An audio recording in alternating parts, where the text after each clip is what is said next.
It's another year. It's another Call of Duty. This year, it's Call of Duty Infinite Warfare. Rob, you and I have played a pretty extensive amount of the campaign as of now, have we not? Yeah, we have. And you texted me the other night when we were both playing, and we both had a weirdly kind of like coincidental sentiment, and that a bunch of people around the office are sharing.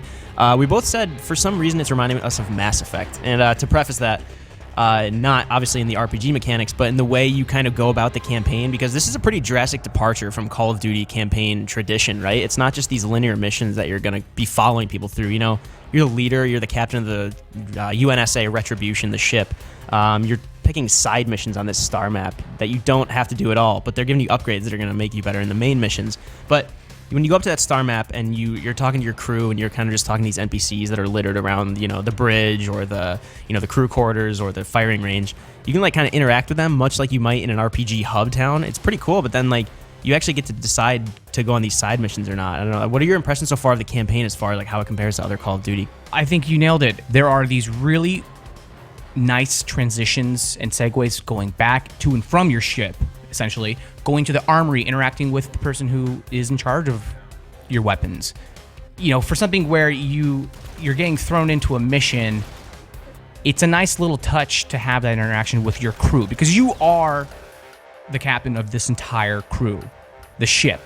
Like you want to care about them, and that's the best way to do it, is to walk around and see people working and people saluting you. Going back to your crew quarters, maybe you had a rough time like out on Saturn. You're like, I need a minute. Like you don't have to get right into it. You can take some time to kind of walk around, calm your nerves. If it was a really tough mission, whatever you want to say. Maybe you go to your computer. That's the coolest. Is again to emphasize like the transitions of this game. You sit at your computer, you pull your monitor in front of you, and you do some research. You got a board behind you of like top enemy assassination missions that you can look at. Yeah, the deck of cards where like the ace is Kit Harington's character and everything. Right. It's just it really reminds me of the idea of Mass Effect 2 of like you have those. I mean, again, you're not making dialogue choices, but you're getting bits of character and inter-character conflicts between other people in your crew. You're seeing that in-game, in gameplay, on the bridge. You're consistently in this role. It is to say the very least, it's super immersive.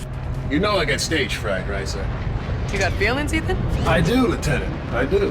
I carry the brain of a human farmer. Holy shit, are you serious? No, ma'am, not at all.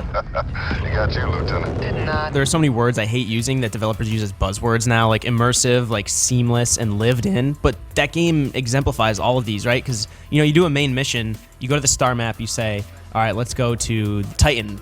You leave the star map and you leave the bridge, you go down to the armory, you pick your loadout. They have a recommended one, or you can do your own. Then you walk down to the hangar, you get into your Jackal, you actually like get the boosters ready, and then you hear the countdown from like the person in charge of the hangar, and then you just fly out.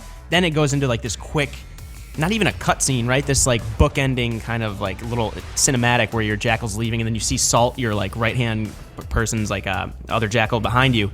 And then you go and like usually instead of ending the mission once if you're in a Jackal dogfight with your ship, you'll either land on an enemy ship rather than it cut to black and you end up on there. You'll land there, and then at the end of a mission, it won't just cut to black and have you back in your quarters.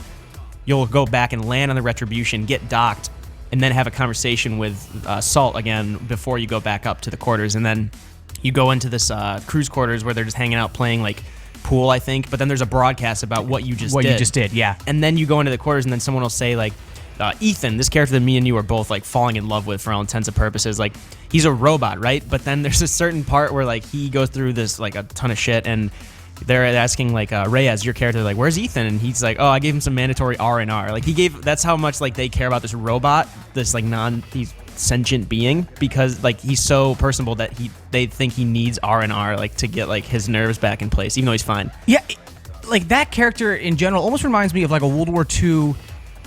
He's the guy in the squad that's like, I want to say pet, but I feel like that would be demeaning for Ethan, because he's like very much a person. Oh, he can like pulverize people's heads. Oh yeah. But you kind of gather the sense of squad, and everyone has like that mascot almost. It's like the Giovanni Ribisi. What's his Alfonso? No, Alfonso's Vin Diesel from Saving Private Ryan, or Shifty Powers from Band of Brothers. Yeah. Just that like wholeheartedly optimistic person throughout the time. Like We haven't finished the campaign, so I have no idea what's going to happen, but I'm kind of like, I'm loving Ethan so far.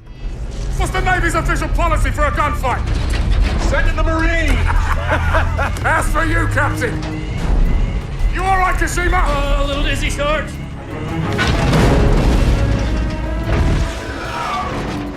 To touch back on actually what we said about land, and the thing about landing on an aircraft carrier or your spaceship carrier is initially that sounds very linear, like you just after every mission, whatever, you land on it.